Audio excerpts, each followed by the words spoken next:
Desa Gondomayit bagian ketiga.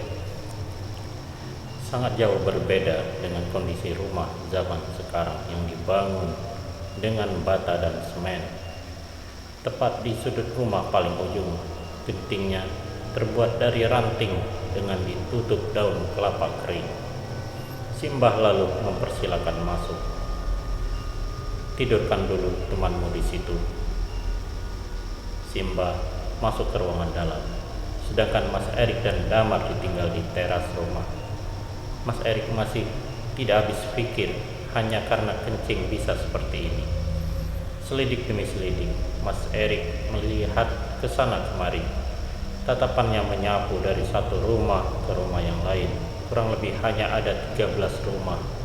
Dan sebelumnya ia tidak pernah dengar di daerah ini ada sebuah desa.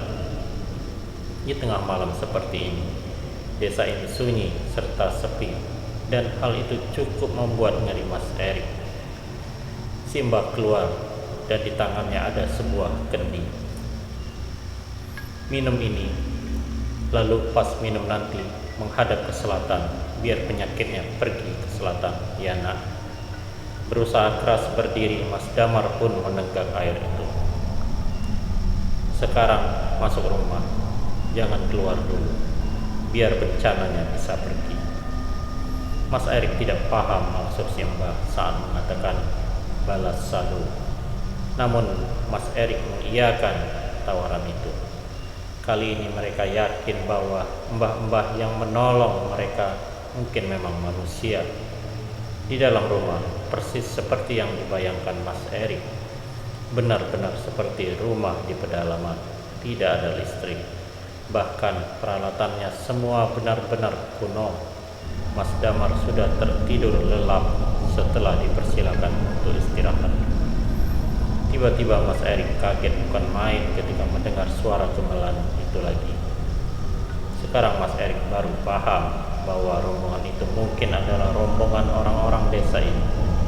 Yang jadi pertanyaan adalah kenapa musik gamelannya seperti dekat sekali. Simbah menuju ke pintu dan membukanya. Di depannya ada anak kecil. Wajahnya pucat dan ekspresinya tidak menyenangkan. Semakin dipandang, semakin membuat hati Mas Erik jadi gelisah sendiri. Simbah tampak mengobrol lama.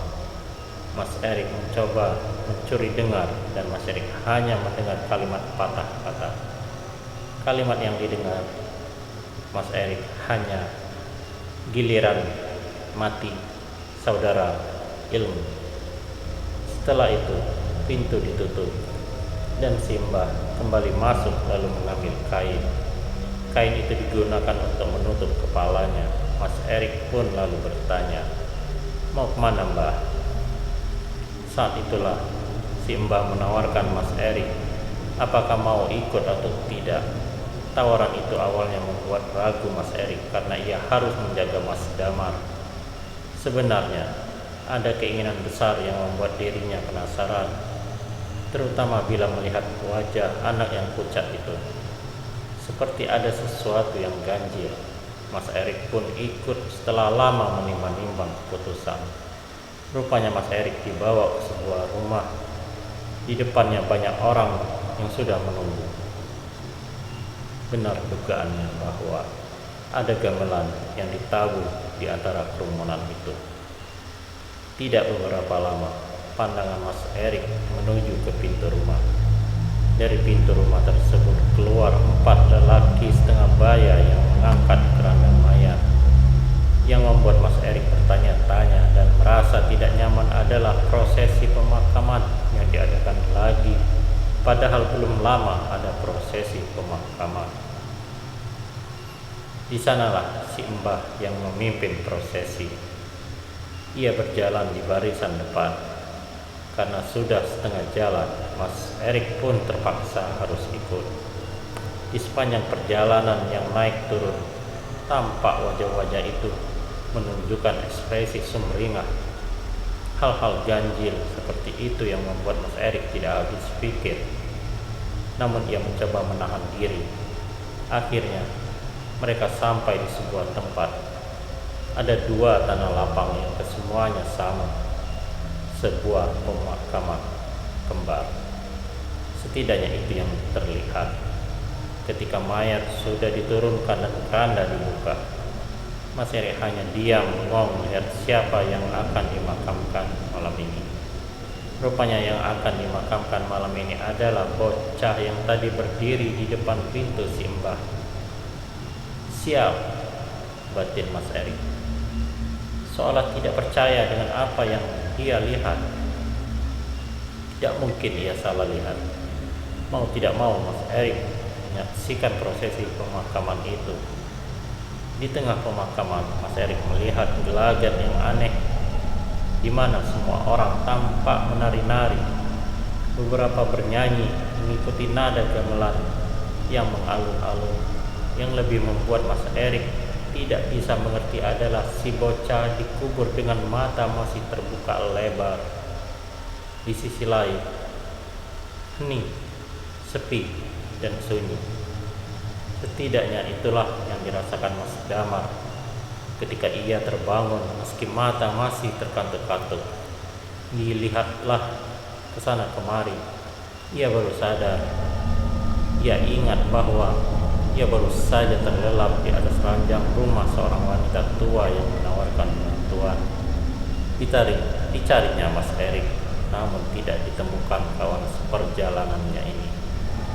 Dengan mata kebingungan, dengan tatapan yang kebingungan sekaligus penasaran kemana semua orang pergi, Mas Damar mencoba memanggil-manggil Mas Erik, namun tak kunjung ada jawaban.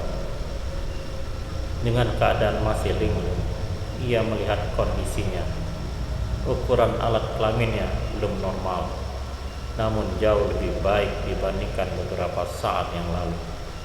Mas Damar berdiam diri sebentar sambil melihat langit dari teras rumah yang masih gelap. Ia berkata pada dirinya sendiri bahwa satu malam belum terlewati. Mas Damar pun kembali masuk ke rumah yang lebih terlihat seperti gubuk itu. Ia merasa penasaran dengan kondisi ruangan dalam milik si wanita tua itu. Di dalam rumah, Mas Damar mencium bebauan yang rupanya adalah bau dari daun sirih yang digunakan wanita tua itu. Tangan Mas Damar cekatan memeriksa rumah itu, meskipun tidak sopan. Rasa penasaran Mas Damar begitu besar, matanya sibuk mengawasi ini itu, sampai pandangannya menangkap sebuah kotak dengan ukiran Majapahit, sebuah ukiran khas Jawa. Mas Damar pun mendekat pelan-pelan.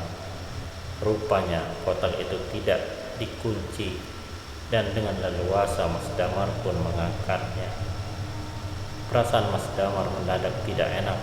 Bebauan yang awalnya didominasi bebauan sirih, daun sirih tiba-tiba lenyap begitu saja dan berganti dengan bebauan seperti kentang atau umbi kayu yang dibakar. Semua orang tahu bebauan itu adalah pertanda tidak jauh dari tempat berdiri ada makhluk familiar yang sedang mengawasimu. Makhluk itu adalah pocong. Tetapi Mas Damar belum tahu akan hal ini. Ia kemudian nekat membuka kotak itu, dan begitu kotak dibuka, Mas Damar menatap heran karena yang ia lihat hanya tumpukan pakaian bernuansa warna putih. Pakaian itu tertumpuk berantakan begitu saja, dan ketika Mas Damar bersiap menutupnya lagi, tiba-tiba dia curiga dengan pakaian itu. Diambillah satu helai pakaian itu. Ketika pakaian itu diangkat di tangannya, ia memeriksa dengan seksama. Ia menatap ngeri pakaian itu. Rupanya pakaian itu adalah kain kafan yang sudah diikat sedemikian rupa membentuk sampul untuk membungkus mayat.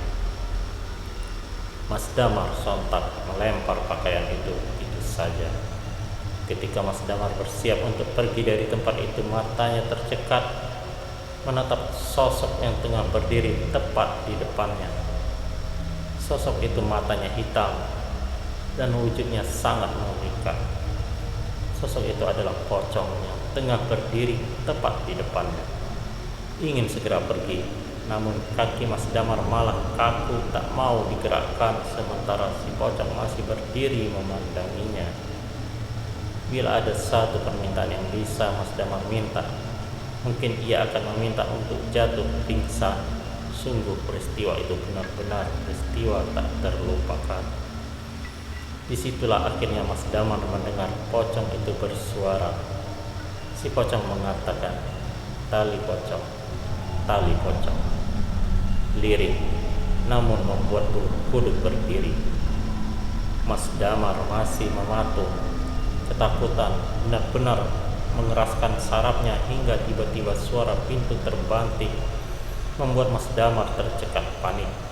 Lihatnya si Mbah sudah kembali dengan wajah marah dan memaki. Entah apa yang terjadi.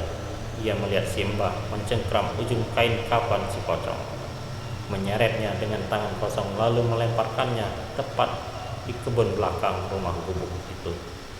Kejadian yang baru saja terjadi membuat Mas Damar tidak habis pikir. Wanita itu menatap Mas Damar dengan tatapan dingin sembari berujar, "Jika kamu tidak tahu apa-apa, jangan sembarangan ya nak. Nyawamu ada harganya." Kalimat itu masih terbayang di pikiran Mas Damar bahkan hingga saat ini. Di sisi lain, Mas Erik baru sadar sedari tadi si Mbah yang sudah pulang tidak kelihatan. Padahal tadi ia ikut karena si Mbah yang menyuruhnya. Di pemakaman, Mas Erik melihat hal yang ganjil. Ia berujar, "Loh, kenapa tali pocongnya belum dibuka?" Namun tak seorang pun mendengarkan peringatan dari Mas Erik. Mereka tetap menutup lubang kubur dengan tanah. Mas Erik merasakan firasat yang teramat buruk. Desa gila. Maka ia segera meninggalkan tempat itu.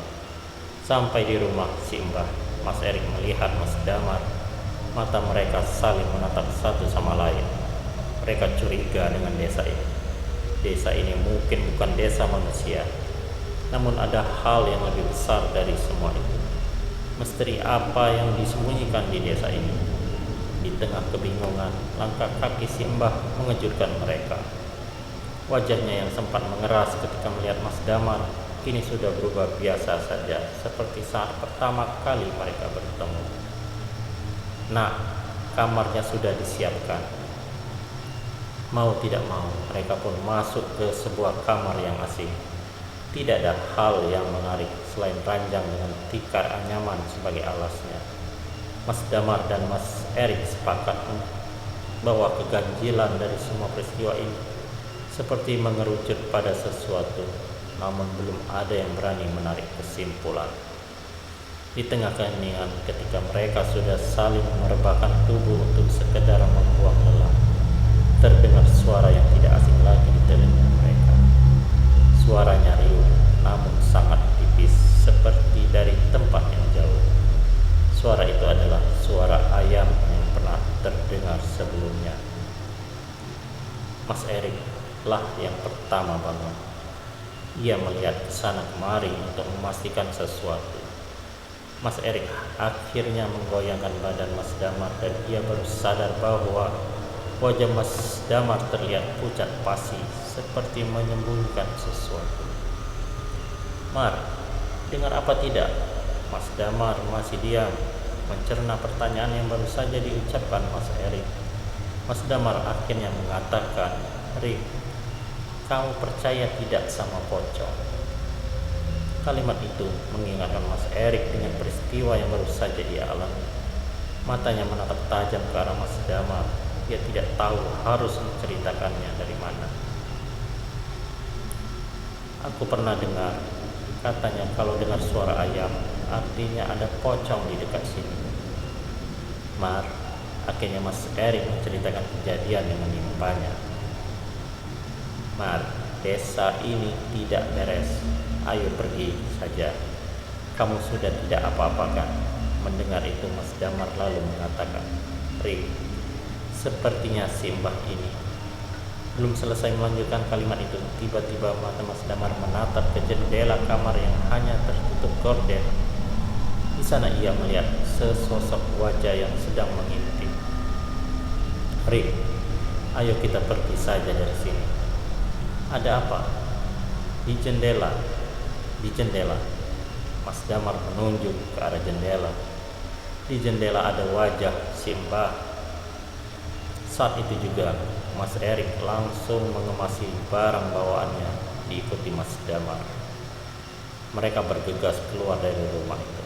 Namun baru saja membuka pintu kamar, di depannya Simbah sudah berdiri sambil menatap Mas Damar dan Mas Erik bergantian. Mau kemana nak? Mas Damarlah yang pertama maju. Mbah, mohon maaf, kami mau pulang. Pulang kemana? Ke rumah saya sendiri, Mbah. Simbah awalnya hanya berdiri, namun perlahan-lahan tubuhnya tertekuk, lalu membungkuk menatap mereka dengan senyuman paling mengerikan yang pernah Mas Erik dan Mas Damar lihat seumur hidup. Penyakitmu sudah sembuhkah, nak? Mas Damar terdiam lama, namun Mas Erik kemudian maju. Sebenarnya Anda itu siapa? Saat itulah senyuman buruk rupa itu menjelma menjadi suara tawa yang membuat Mas Erik dan Mas Damar menggigil karena ngeri. Bulu kuduk mereka berdiri dan dada mereka berdetak tanpa henti. Desa Gondomayin atau desa perebut nyawa, kata Simbah. Lanjut ke bagian keempat.